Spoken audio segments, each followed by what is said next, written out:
What's up, ladies and gentlemen of YouTube?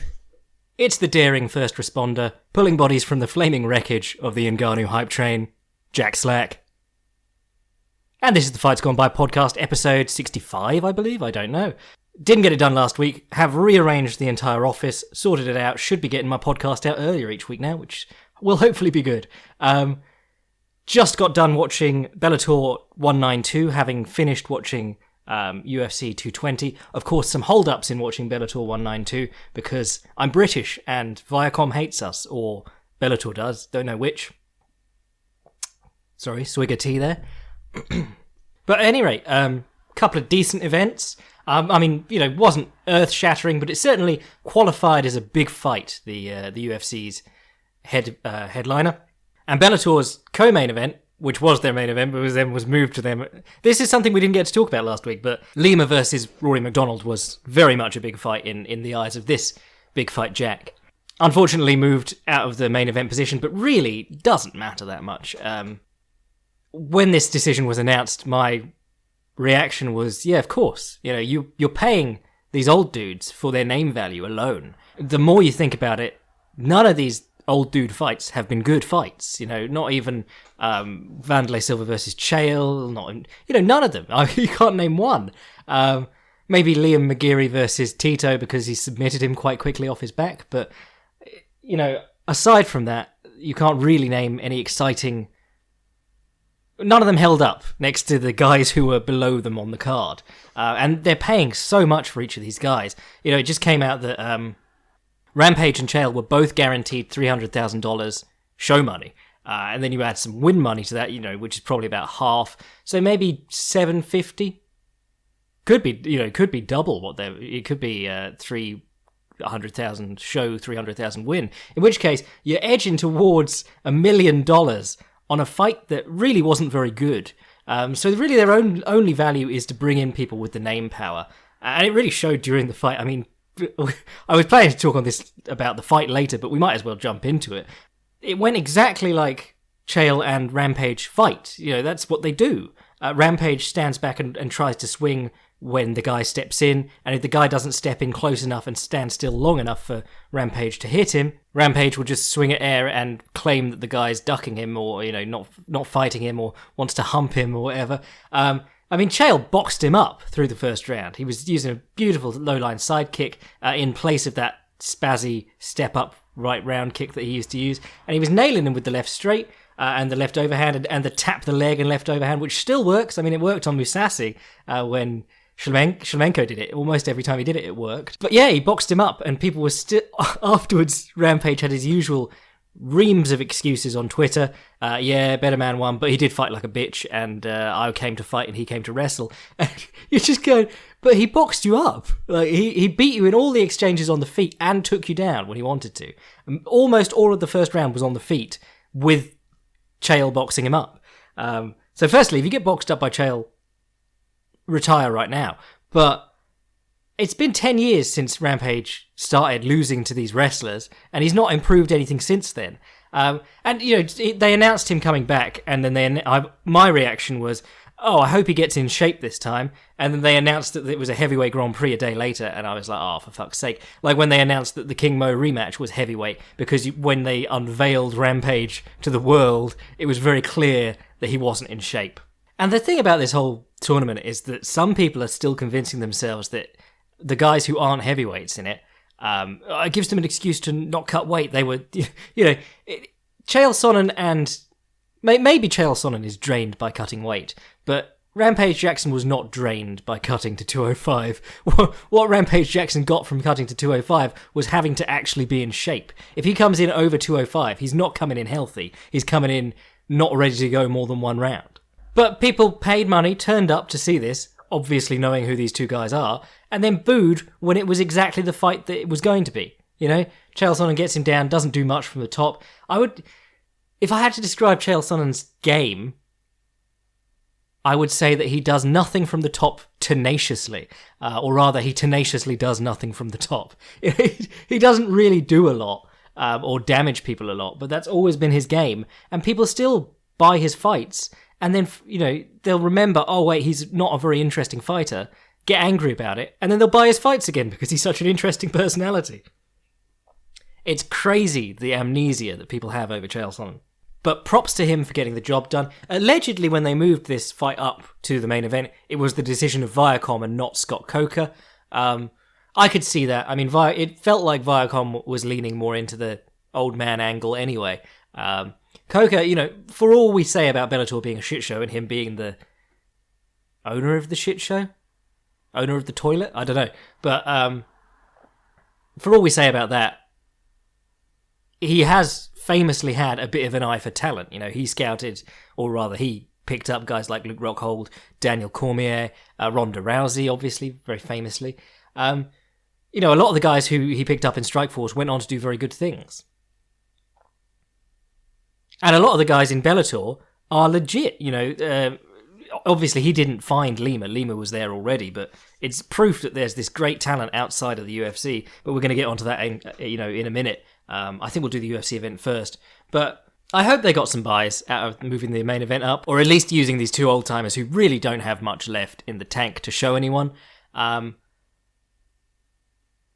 really, the main event was Rory versus Lima, and that was really good. I really enjoyed that. But anyway, we'll do UFC 220 first, because if someone is clicking this based on the title or isn't a regular listener, what they'll want to hear about is Francis Ngannou versus Stipe Miocic. I wrote 2 articles about this fight this week, or last week, in the lead up to the fight. I wrote an article called Stipe Miocic, King of the Heavyweights, which just looked at the different game plans he used against all his opponents at heavyweight, because he's seen as like a basic fighter.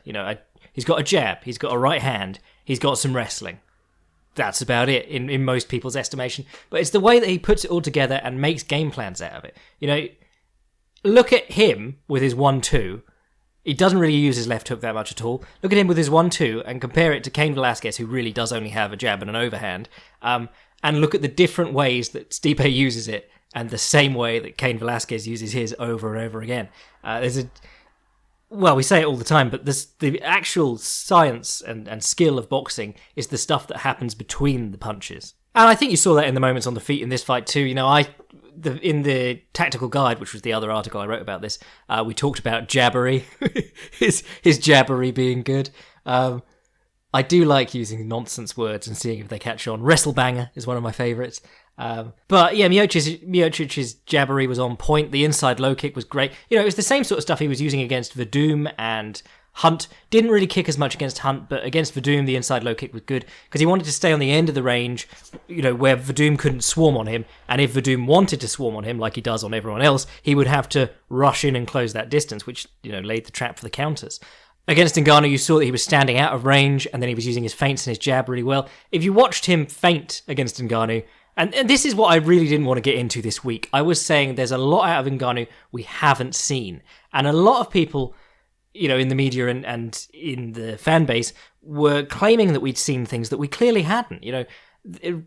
Case in point, when he turned the clinch around on Alistair Overeem and pushed him to the fence, people were like, well, that proves it, he can't be taken down. People were using that as like, who can beat this man? He can't be taken down. But obviously, you don't aim to complete 100% of takedowns. You don't aim to land 100% of punches. You expect misses and fails. In a minute-long fight with one clinch, you don't get to learn as much about a guy's takedown defense as you would in a 5-round fight where someone was consistently trying to take him down. And this is the same thing about Ngannou's boxing. Yes, he's shown some really sharp counters for a lad as big as he is and with so little time to learn them. But the thing is that you could take a guy and he could have an incredible aptitude for learning something, and you could make him look like a really good, crisp boxer for a round. It's when you get into the fatigued state or, starting to tire in round 2, round 3, round 4, round 5, that's when muscle memory is so important. That's when guys fall back on what they've been doing for years and years and years. If you've been training for 3 years and, you don't exert much energy in the rounds of sparring because you hit really hard and you're going to catch the guy, and then you only have like 2-minute fights for most of your career, you don't get to see how his boxing holds up. And it really didn't hold up in this fight. I mean, he was still dangerous, obviously. No one's ever going to say that he's not a hitter. It's just that every time Stipe showed him a feint, I mean, there was a point where he was standing with his hands in position to, like, you know, standard guard position, and every time Stipe feinted, he dropped his right hand low in a loop, like for an uppercut, and then brought it back after he realised it was a feint. And he did it 3 times in a row before Stipe stepped in on him and hit him. Yeah, so, the boxing of Ngannou was something that was really overplayed, I felt, in a lot of people's estimation before this fight. I was very much cautious in what I said because I didn't want to go over the Overeem and the Arlovsky knockouts over and over again. And if you go back to the Blades fight and you show that he's fairly susceptible to the jab, he was hitting Blades after the jab, but that's Blades' own inability to get out of the way, not having that defensive savvy and experience with the jab. It's not having those in-between movements, as we were saying. But if you go back that far, people go, no, he's evolved so much. And his stance and all that stuff has changed and improved, and he looks much sharper. But ever since then, he's been in like 2-minute fights, so you don't get to see it over the rounds. So that's what we saw. I mean, it all fell apart after minute 2 of the fight.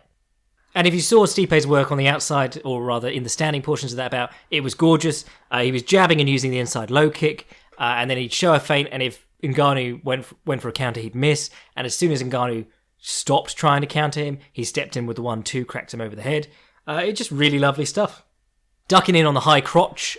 He's always been like a big proponent of the snatch single, where you reach in and you pull the leg towards you and pull them off their feet almost. If you watch him against Hunt or Nelson, he's just taking them off their feet when he wants to try. Or actually against Nelson, he tries to peek out and go out the back, and he does successfully a couple of times. But against Ngannou, he was going to that single and he was switching to other things. It was really nice. I enjoyed it a lot, even as someone who isn't a tremendously experienced wrestler.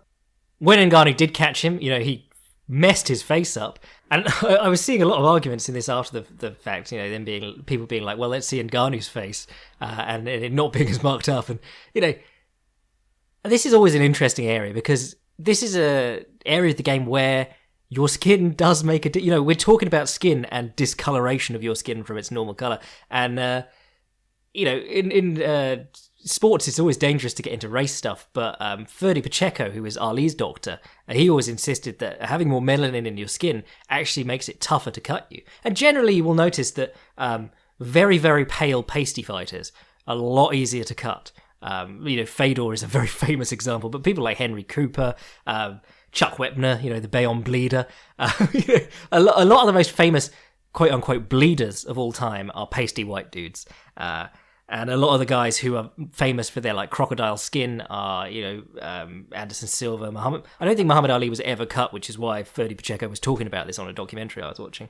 You get exceptions, obviously. Dan Henderson has leathery skin, but then he's 100 years old. So it could just be that it's sun damage did that, like an old leather chair.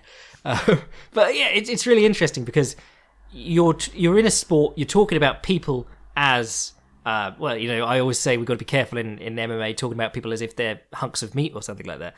But a fighter is like a commodity who's going to be used up in a certain amount of time, and you're weighing up all the different things that they have. And your skin does make a difference. It's very interesting. Of course, everyone swells up after a good deal of hitting.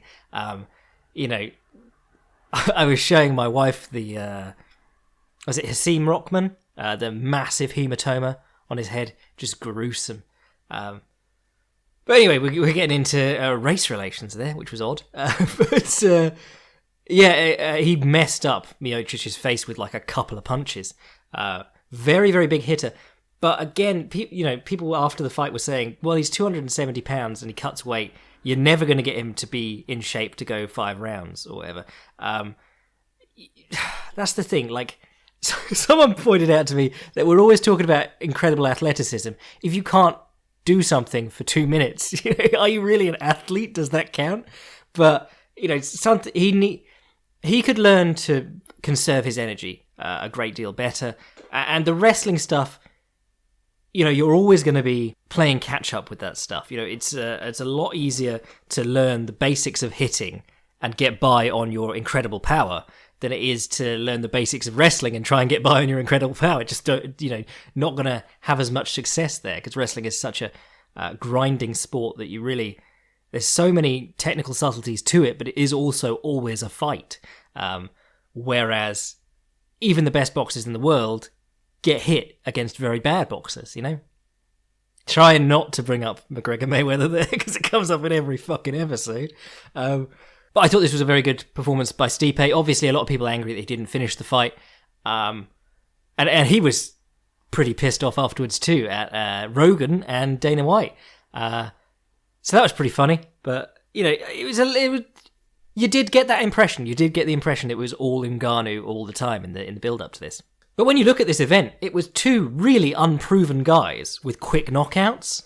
And the thing about the quick knockout is that you don't always learn a lot. Well, you almost always don't learn a lot from it. And this is the trouble that I had, like, writing and preparing for these fights. I was saying to people, look, you don't know if this dude can do anything. And if you're in the business of breaking down fights and looking at them, trying to be rational about it, you know, as far as a person can separate their emotions and look at something objectively, you know, if you're in that business and your job is to break down fights and create content, it's very tricky to just tell it like it is and say, look, there isn't enough footage of this guy against good competition. There's so many unknowns. I felt like half the conclusion of my article, the tactical guide, was just, we don't know this about Ngannou, we don't know that about Ngannou, you know? You know, it's very tempting to then get into just over complicating the knockouts of Arlovsky and Overeem. You know, Arlovsky, he leaned back with a left hook and came back with a right uppercut because he leans back and throws flurries, has done since he got to the UFC. And then Overeem, you know, people were like, oh, and he saw him so quick. And no, he had his hands on him at the time. It was a clumsy exchange where they both had their hands on each other, and through proprioception and good speed, he got to him. It wasn't like he was watching him go down that side and come up with, well, you know, whatever. Overcomplicate things as much as you want. What's next for Ngannou? Well, 1,000 jokes about the Performance Center, you know, living in the Performance Center. It's like when that Conor McGregor cardio program came out, and it coincided perfectly with him gassing out and losing against... that was the Mayweather one, wasn't it? It wasn't the first Diaz. It might have been the first Diaz one. It all gets jumbled in my head because he fights so rarely. Well, actually, we skipped the news this week, but he's sort of been stripped, but hasn't, but has.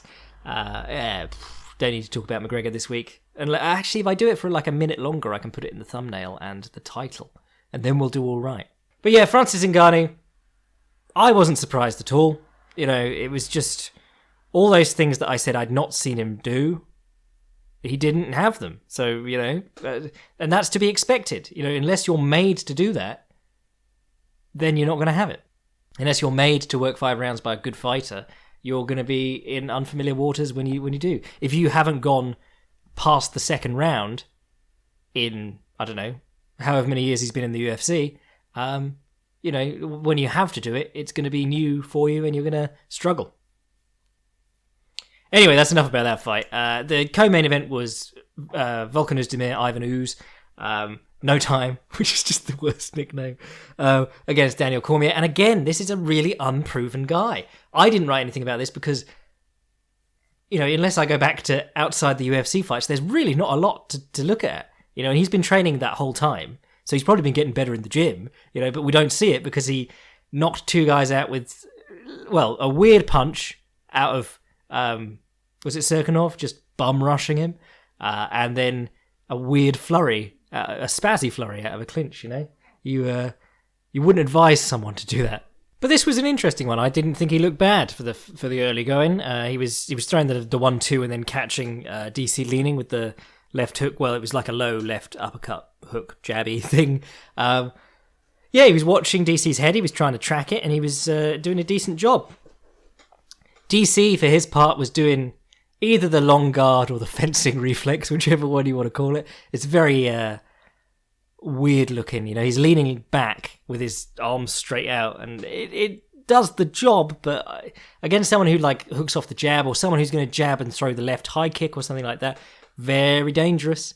But yeah, he was doing his outstretched palms thing and coming back with punches of his own. And then he realised that Ozdemir was keeping that left hand low, both to catch him while he was leaning and also to get that underhook when he ducked in. And he landed the right hand really nicely. And it actually, Ozdemir was doing a really good job of stopping the shot, or rather, preventing the shot on that side by keeping that hand low. But Actually, this was something that I thought was really interesting. The first takedown, I think it was the first takedown that DC got, was he went onto the other leg. He went onto the Özdemir's rear leg, which obviously, if you're wrestling, it doesn't really matter which stance you're in, because you end up square and you're snapping each other's heads down and stuff. But in a fight, if you've been training for MMA for the last however many years, you're going to get in the habit of going for the lead leg. Which is what DC does. He picks up the left leg of his opponent normally with the head outside single, and he'll run the pipe or pivot or whatever you want to call it, where you try and put their hips to the mat by turning. And then immediately after trying that, he'll hoist the leg up and try and take them over the other way, sometimes sticking out his left foot to trip them. And then after that, he'll go for the inside inside trip, which is what he used against Özdemir the second time he took him down. But it was interesting because he finished it differently when he went on to Özdemir's rear leg. So, it could be a Marcelo Garcia thing where rather than practice a technique equally either side, you practice one thing for each side so that you're always sort of a surprise for the opponent and you've got multiple looks, but you don't have to try, you don't have to train as much. You don't have to try and balance everything out. Just an interesting thing I picked up on during that. So it was very good work by DC. Obviously finished in the mounted crucifix beatdown position, whatever you want to call it. Really makes me miss knees to the head, the beatdown position. Not because of what you can do from there, but because for the upcoming history episode, I was watching the Pride 2005 Middleweight Grand Prix, and it was Kazuhiro Nakamura, who I always liked. He didn't turn out as great as he should have been, against Kevin Randleman. And he gets side control, and he throws this knee arcing, he goes scarf hold style side control with his hips pointing towards his opponent's head. He arcs his right knee up and slams it downwards into Randleman's head. And as he does it, he hits the head and it scrapes down and drags the blocking forearm down and pins it to the floor. Really nice entry for the mounted crucifix, as opposed to what you see guys like, Demetrius Johnson does it, but you see guys like Habib, especially against Michael Johnson. He'll just grab the wrist and smash his hips down on it, the belt line just straight down on that wrist and drive it to the floor and then step onto it again once you've sprawled back on it. But yeah, really, really cool position that there's quite a few ways of getting there. The other one that Habib does is that he'll go knee on belly, knee on throat, like a double knee ride. And from there, he'll just slide his knee down onto the bicep.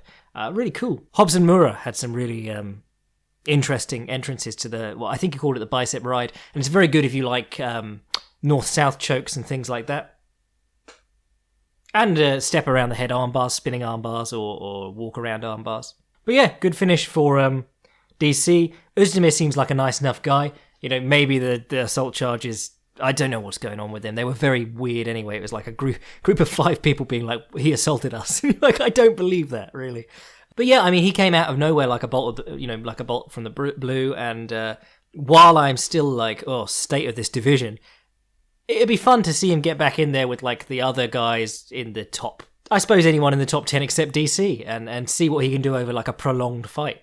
The weird thing about this event, and I looked at this during the lead up to this event, and I did a double take because I was like, why are you putting Gian Vellante on the main card along with DC versus Özdemir? Because we're already feeling like that division's not great. And if you put Gian Vellante, who, while he has a few finishes, not the most entertaining fighter in the world, and regularly a disappointment. He got beaten by Mauricio Hua, which really, anytime one of these young light heavyweights gets up and loses to Shogun now, I just check out. I just go, well, that's their potential reached. God, I don't ever want to see them fight again. But, he actually looked decent in his fight, but I thought it was a very strange decision to put two relatively I don't think anyone's tuning in to see them. They're not big names in any regard. And Vellante's been in some snoozers like that Latifi fight. So I don't know what was to be gained there. Maybe they were hoping for a big knockout from Vellante. He did control the fight and keep the pressure on, but he didn't get the knockout. And by the end, people were booing him for beating the guy up but not getting the knockout. Anyway, what's next for... we didn't do what's next for the main event, but what's next for the main event and the co-main event fighters? I think for Stipe, people are desperate for that Kane fight because Joe Rogan, while watching Stipe Miocic break the record for title defenses and convincingly beat the newest hype train, was going, oh, but Kane in his prime. So, people want that, even though Kane's prime was really only against 2 fighters that he did anything, and one of them was Bigfoot Silva. So, if Kane can get healthy, he's got like a guaranteed title shot, even though he hasn't really done anything. But then he threw up a wheel kick, so he's the most rounded heavyweight ever. Otherwise, who would I be interested in him fighting? I suppose the rematch with Verdum. I just don't know if you can get that much interest in it. But then, it's not my job to provide interest. I suppose Verdum is deserving. He did convincingly show up Tybura. There's all these young heavyweights that I'm quite excited for now, but, they still have the same thing as those young light heavyweights. They come up against an old-timer and they get out-savvied or just made to look silly. Still, the nice thing about Stipe and Ngannou is, while Stipe's 35 and Ngannou's 31, I think, he's very young for a heavyweight, and new in this game too. Tybura's 30, I think, and the Black Beast is 30. So you got guys who can, we're not dealing with having to use the same 10 guys over and over again anymore, hopefully, in years to come. Regarding the co-main event, Cormier versus Özdemir, I think for Özdemir, like I said, anyone in the top 10 would be interesting. Gustafsson would be interesting, and if Gustafsson wins that, you've got the setup for the second DC fight. DC, they were talking about having him fight Stipe Miocic, but apparently he doesn't want any part of heavyweight, while Cain Velasquez is technically still in the division, even though he's not really done anything in a while. It's a shame, because I really enjoyed Daniel Cormier at heavyweight. He was so quick for a heavyweight. And enormously strong, but also so technical too, so that he can just hoist dudes like Josh Barnett into the air, which is an incredible feat in itself. When Jeff Nowitzki has convinced USADA that John Jones didn't cheat, definitely, that maybe they can make that third fight, but, struggling to see what else. Maybe Shogun in 2018 for the title shot. Shogun versus Cormier would be horrible to watch, I feel. Shogun couldn't stop a takedown at the best of times. He always had a very good offensive clinch. He could trip dudes very well, but really struggled with takedowns, and you're not going to be submitting Daniel Cormier off your back. With a knee bar, at any rate. So what else stood out at me on that card? Font versus Almeida was the one that I was hyping up before the fight, and it actually turned out to be exactly as good as I hoped. I don't know why Font didn't get performance of the night. I was not impressed by, can't remember his name now, Abdul Razak Al Hassan. He was losing a fight and then hit a punch and won, whereas Rob Font did something very tricky and clever, I thought. Rob Font putting the jab out in Thomas Almeida's face. Thomas Almeida using his head movement, trying to counter the jab. Quite good at cracking dudes with hard punches on the counter. Not necessarily the hardest man in the world to hit, but when he wants to hit back while you're throwing, he'll avoid the punch and throw his counter strike. So very good with the pull right hand over the top of the jab. Very, very good at, if the guy squares his body, whether that be for the in retracting the jab or throwing the right hand or whatever, countering with the right elbow. He can cross counter with the right elbow, which is really savage when you see it land. Like Nate Corbett style stuff, boxing with the elbows. But yeah, I thought, but it was a fight of stages. Font annoyed him early by pushing him to the fence and striking along it. Uppercut worked very nicely because Thomas Almeida likes to lean forward a lot. And then Thomas Almeida started to land the counters and get the timing on Rob Font's jab. And then when Rob Font stopped making the jab like a huge deal, when the jab became more of like a flicky punch and he stayed in position to deal with the counters, he did much better. There was a moment in the second round, he throws out the jab and he slips the counter effortlessly, he just flicked out the jab and got out of the way, as opposed to before where he'd been throwing the jab at Almeida's head and then getting cracked in the aftermath. When he made less of a deal of the jab, it became a much more effective weapon for him. So he's just putting it out 2 at a time, and Almeida's struggling to counter him, struggling to get the timing on them, and then he gets him to the fence, hits him with a couple of those nice uppercuts again because Almeida leans, and then he hit him with a 1-2 along the fence, and then he kept his right palm pushed against Almeida's head as Almeida slipped and head kicked him with the right leg. And that's an Ayat's favourite. That's also a Mo Smith favourite. Throw the right hand. If it misses, turn it and push their face into the kick from the same side. Works really well along the fence. Mo Smith came back at like 50 years old, knocked some guy out because he was circling along the fence with his hand not quite braced enough for the high kick. And you're like, you can't be doing that against Mo Smith. That's just, you have these triggers for techniques. If he does this, I'll do this, and then you train that into reflex. And Mo Smith, over 60 kickboxing fights or whatever it is, it might be 100, I don't know, but over however many fights, he has learned that if the guy's too close and ducks out that way, you're going to kick him in the head. And this guy did it, and it was disastrous. So I thought that was really good. Rob Font and Thomas Almeida, both my boys, and Rob Font becoming even more of a boy, and doing it on the main card, which is always good. Oh, Calvin Qatar, is it Qatar? I don't know. They still hosting the World Cup, even though they use a lot of slave labour. You sign to fight him, and then he takes your passport away. Against Shane Burgos. And I was watching it and going, Shane Burgos, you're knocking on the door of boyhood here. He was hand fighting, slipping on the advance and coming in with body shots. And then he'd hand fight, and as soon as Qatar's left hand came up, he'd stomp in that Larkin kick underneath.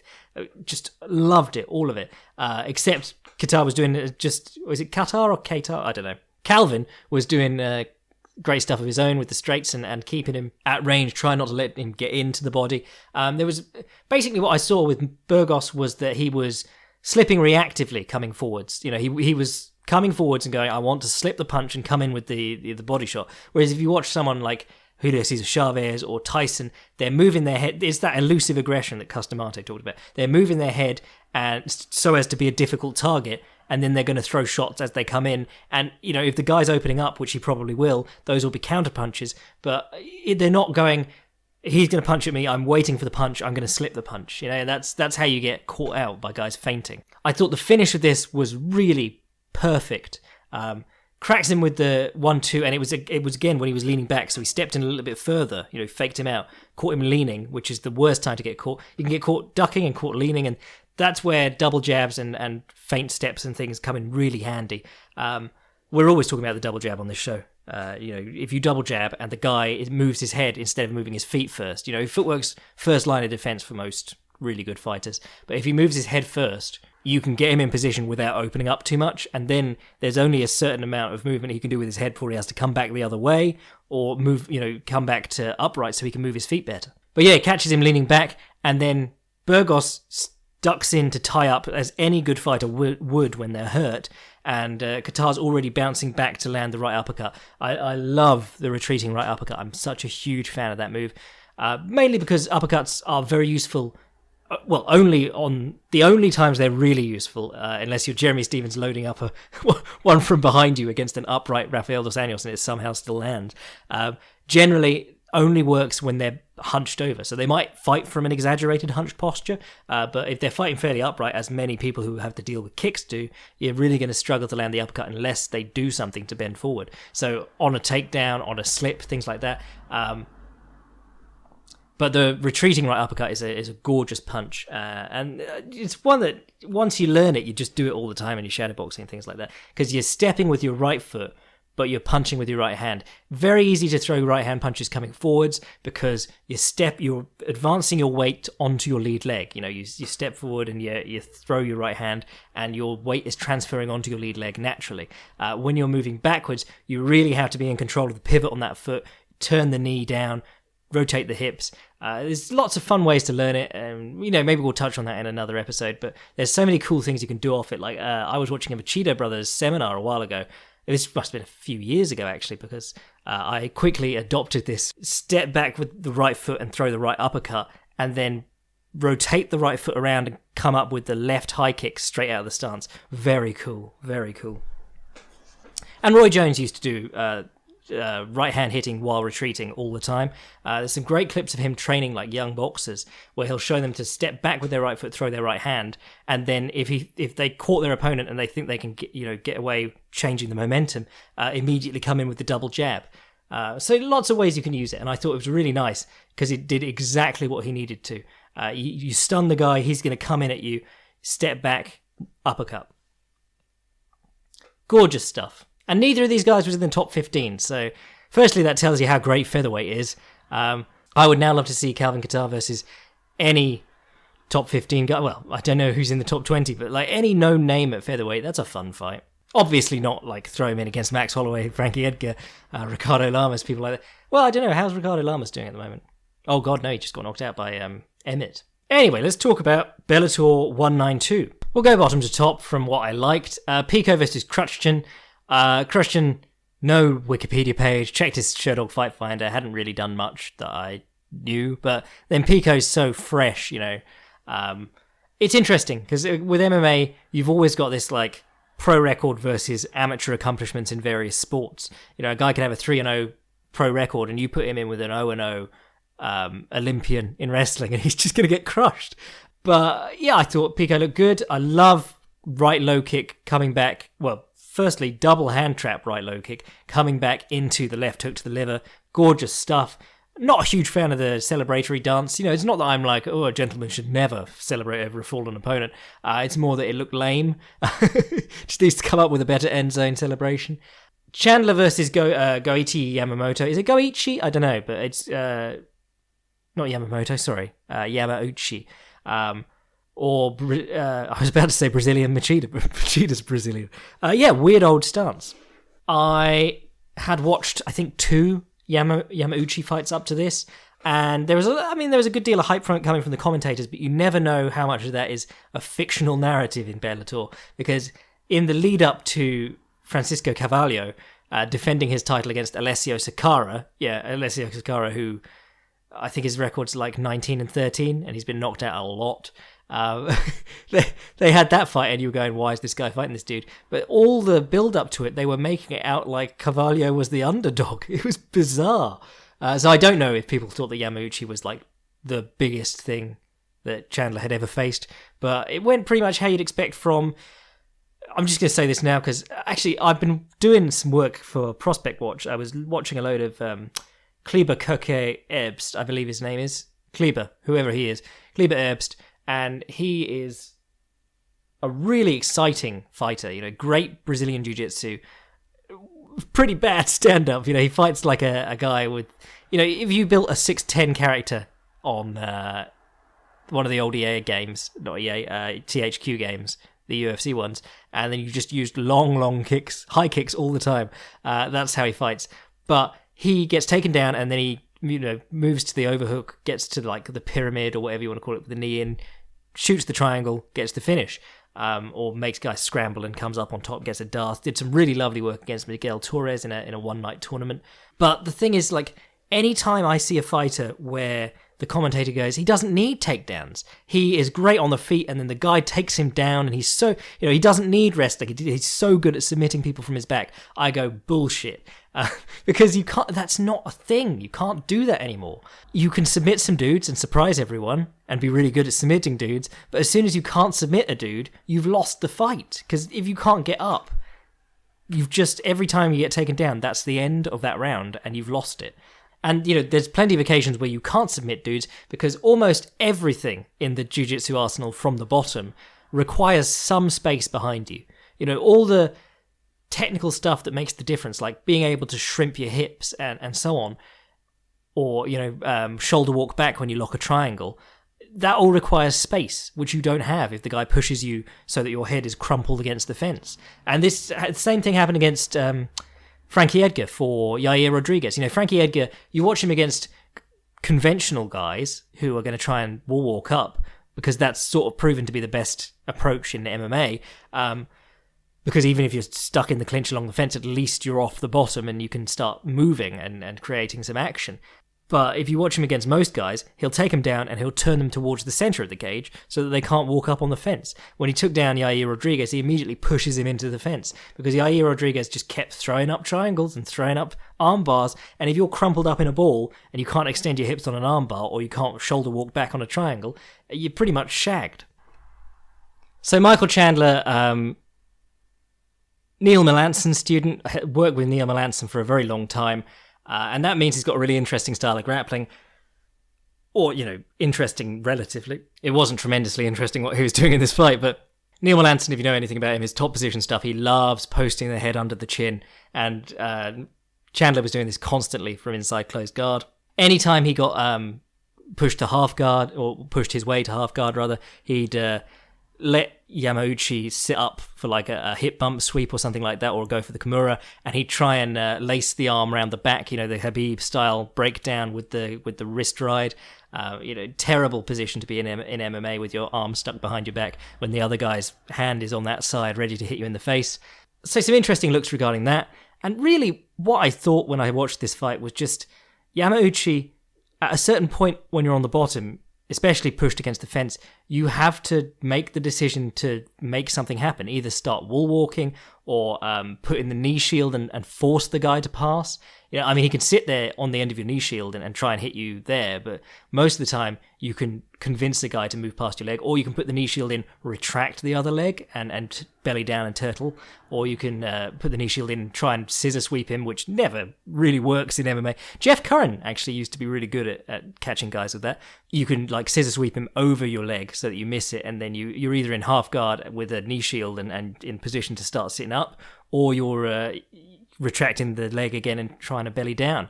It's just a situation where guard is important. Like if you're going through the hierarchy positions, it's better to be in guard than to let someone pass. But if you're desperate to get up and you can't play guard because you're smushed against the fence, you got to do something. And he wasn't doing anything. He was just trying to get back to guard, retain guard, submit the guy from a position where he was, Chandler's hips were on top of his, Chandler's head was on top of his. You're never submitting someone from that position, except maybe with like an Ezekiel if you're Oilernick. There was a really nice hook kick in it, and I always have to, when I see a hook kick, I go, ugh, most of the time, unless it's like Ryan Hall or Stephen Thompson, someone like that. Generally, I consider it like a medium reward, high risk technique. But yeah, that was pretty cool. Otherwise, it was all Chandler. You know what Chandler's going to do. Super fast straight right hand down the pipe and wrestling, and he did it. And then the co-main, but the actual main, was Rory Macdonald versus Douglas Lima, and I've been singing Lima's praises for ages. I always say that Bellator does a lot of stuff that I don't like, and I moan about a fair amount, but I've got massive respect for both their light heavyweight division and their welterweight division, which I think are every bit as good as the UFC's, in terms of the top guys there. I mean, they don't have the depth of roster, but if you consider like Lima, Macdonald, they got Larkin now. Daly has always been pretty good, but hard to measure against guys until recently when the top big guys started coming over, big name guys rather. He's threatening to leave now, and you're like, everyone knows that you've been blackballed from the UFC. You don't really have that sort of negotiation weight anymore. These are the second top guys. What are you going to do? Go to one? But yeah, actually, you could go to Rising, I suppose. But they only do like 2 shows a year. Anyway, yeah, so welterweight in Bellator, really good on the top end. And I've been singing Lima's praises for a while. The match against Larkin was a bit slow, but the match against Koreshkov was brilliant, and the match against Daly was brilliant. And I thought in this fight, Butterfly Guard really changed Robbie Lawler's career, because, he doesn't have a submission threat. He's never attempted a submission in his UFC career, or Strikeforce career, I think. But using the Butterfly Guard, he could get up from underneath guys, and he did it to Macdonald. And Lima showed a good Butterfly Guard against Koreshkov, really good with the overhook, actually. And I thought, if that can keep him off the bottom, maybe he'll have better success. Lima, a weird one on the feet, ridiculously hard low kicks, but a badly injured knee. And he went down weirdly on his knee at one point when he was defending a single leg. Like, he went down, I suppose, jazz split style, but not quite, and it didn't look pretty at all. But yeah, really quite limited. He's got a wicked left hook, and he can time that as a counterpunch absolutely brilliantly, which he did to Paul Daly, of all people. If you can hook with Paul Daly and beat him, you've got a legit left hook. And good jab, but his right hand really sort of flappy. I'm pretty sure he's left-handed, because his left hand's much more dexterous. But then he could be right-footed, because his right low kick is tremendous. But yeah, Rory walked him to the fence, got him into position, and worked him over. And this is why it kind of annoys me that more top fighters aren't allowed to fight 5 rounds against each other. I think anytime you've got like a top 10 fighter against another top 10 fighter, you should make it 5 rounds. Obviously it'd eat up time, but it's almost a different sport. If this was a 3-round fight, Lima would have lost a boring decision in the first 3 rounds. But he came on in the 4th round and really put it on Macdonald. And it was a really blood and guts victory for Macdonald. He had a really busted up leg by the end of it, and still got the victory. So yeah, I mean, there isn't an awful lot to say about that fight because it really was just clinch exchanges on the fence rather. A couple of nice takedowns and the really nice low kicks. Wasn't an awful lot else.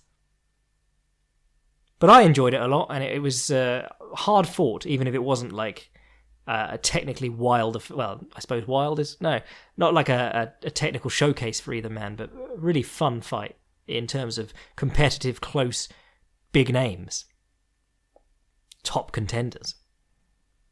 And Rory Macdonald gets a world title, which I completely forgot this was for. I was just like, this is a great fight.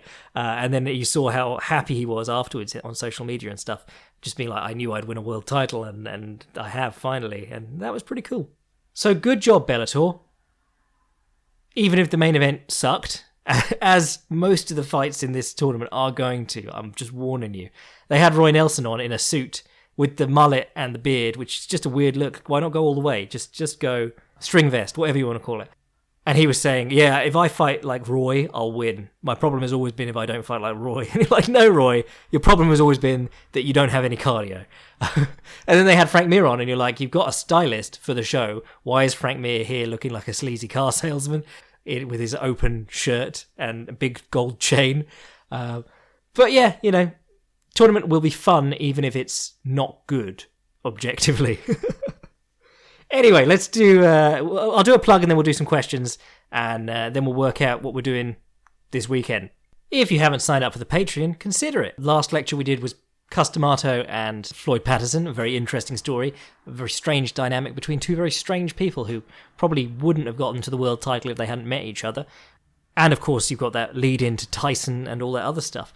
And this month's lecture is going to be on the Pride 2005 Middleweight Grand Prix, which is 2 events, as most of these Grand Prix are, 16 men, and of course it was like the birth of Shogun. So well worth signing up for.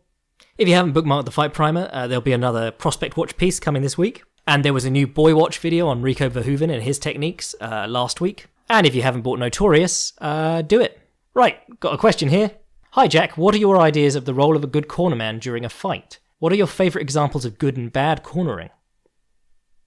Also, why are fighters taught to rotate their wrist when throwing straight punch? In all my years of boxing, I've never heard a definitive answer other than something about twisting the wrist on contact helping to cut your opponent. Shit, that's what I was going to say. Thanks a lot for the podcast and for the history episodes. Keep up the great work, Sam. Okay, Sam, right, role of a good cornerman. I think, understanding your fighter, and that means a lot of different things with a lot of different fighters. Some guys, if you shout at them, they're just going to curl up in a ball and feel sorry for themselves. Other fighters, you have to, coax their best performances out of them. Angelo Dundee, remembered as an amazing trainer and cornerman, but he didn't train Ali in the sense that he taught him everything he knew. He trained Ali by hyping him up from the corner, giving him ideas in the moment, and during his camp, he used to do things too, like Ali would throw an uppercut, and or Ali would have a round, like when he was preparing for Frazier, and Angelo Dundee would want an uppercut or something like that, and Ali wouldn't show any, and he'd come back to the corner, and Angelo Dundee would go, "Oh, I loved that uppercut. That was a beautiful uppercut you threw there, champ." Even if he didn't throw any, and Muhammad Ali would go, "Yeah, I'll throw some more of those. He really likes them." Sometimes you have to massage the ego, whereas Angelo Dundee in Sugar Ray Leonard's corner, the very famous "You're blowing it, son." Sometimes you have to get stern, and sometimes you have to walk on eggshells. You're dealing with people, as I said, it's easy for us as writers, analysts, fans to look at fighters like pieces of meat or, lists of pros and cons. But if you're the trainer and you're dealing with the person, you're as much in the business of kidology and psychology as you are in the business of game planning and analysis on the spot. I think there's a lot to be said for compassion and knowing when a fight's lost, but equally there's a lot to be said for letting your fighter fight as far as he can. If he takes a bit of a beating getting a decision, that might be better for some guys' mental state in the long run. Well, not the long run, but, career-wise, than it would be if you just threw in the towel when he was clearly taking a beating. So it's always like you're weighing things up, because again, as someone who is very concerned with fighter safety and not actually coaching any of these fighters while they're fighting, I'm always like, why didn't they throw in the towel. Their man was being kicked from pillar to post from round one. The JDS versus Kane one is a very famous example. But equally, some cornermen feel like it's good.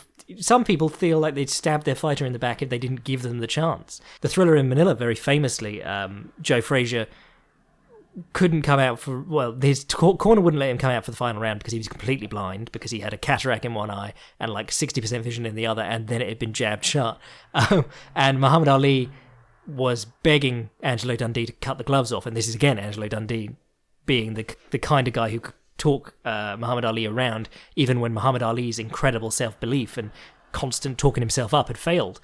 When Frazier's corner threw in the towel, Ali collapsed on the mat and couldn't come out for the is it 14th or 15th? Can't remember. I wrote a piece about it a while ago called like The Lost Round. After that fight, Joe Frazier said to Eddie Futch, the great Eddie Futch, and his other cornermen, he said, "I'm never talking to you again." And he just didn't forgive them for years and years and years. And a lot of these guys are friends with their fighters, so it's tricky. Anyway, rotating the wrist on impact. Lots of different theories. I mean, obviously, it's not just boxing. In karate and things like that, they do it. Some styles of karate, they like the vertical fist as opposed to the turning over.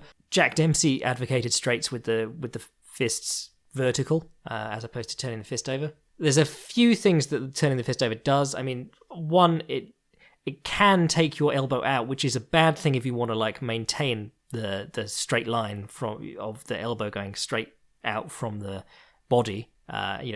Which you would think would be the more useful for power hitting, but equally turning the elbow out raises the shoulder slightly, which makes it easier for you to be in good defensive posture when you're hitting, which is why some guys like, I think Dwayne Ludwig teaches this, but Fedor and other people, they like to over-rotate the fist so that the elbow is forced to flare upwards almost, and raise the shoulder. Kid McCoy famously had a corkscrew punch because he believed that the twist added snap to the punch. You're always hearing fighters talk about snap, and it's something that's more learned than it is like described. But actually, the heavy hands lads are always talking about Conor McGregor having a wicked snap on his counter left straight, but not any other of his punches. But I think you can add some snap to your punches, or the twist seems to add snap to your punches. The cutting thing, I've heard it. I mean, Kid McCoy was big on that. He believed he could cut dudes by twisting, but how far are you able to twist a dude's skin when your punch is only meeting them for like a quarter of a second? It's tricky. I don't know, and I don't know if there's a right way to do it. Like, this is why there are hundreds of styles of martial arts that believe in the vertical fist and hundreds of styles of martial arts that believe in twisting the hand over. And even in boxing, there are still guys who jab vertically. Mayweather jabs vertically sometimes. De La Hoya against Mayweather jabbed vertically. Bas Rutten for a while was well into vertical punches. Anyway, hope that helps, Sam. I know it's not a definitive answer, and I don't know if there is one. So what's going on this weekend? My boy, Lawrence Larkin's fighting against Fernando Gonzalez. And if he wins anything but a split decision, folks are going to now say that MVP is better than Lawrence Larkin. But then, MVP won a split decision with a foot of height and a foot of reach advantage. Oh, wow. Fernando Gonzalez, Tapology's ranking him as the number 65th welterweight worldwide. Interesting. And Lorenzo Larkin at number 18. Sadawad, he's always interesting against JJ Ambrose. Kendall Grove against AJ Matthews. AJ Matthews 8-7. That looks like a tune-up for Kendall Grove. We've got this guy with like very limited name power. What do we do with him? No one else really of note on. Oh no, Tyrell Fortune. Yep, not really an interesting card. Where is it? Some kind of casino in California. Interesting. And then Jacare versus Brunson is the UFC's offering for this weekend. Andre Fili versus Dennis Bermudez. That's nice. That's a bit of a step up for Andre Fili. What's he? I'm on the Tapology at the moment. What's he? Number 21 on Tapology worldwide. And Dennis Bermudez is number 14. Obviously, going to have to stop a lot of takedowns with Dennis Bermudez. Fili, one of my boys. But then he's training with great takedown artists every day anyway. The times that I've seen him have trouble tend to be in the stand-up. But he's got some nice little switches in his boxing. Gregor Gillespie versus Jordan Rinaldi. Meh. Drew Dober versus Frank Camacho. Meh. Bobby Green. It's quite low down on the card. Oh, he's featured prelim. Versus Eric Koch. Oh, God. Remember when he was supposed to fight Aldo?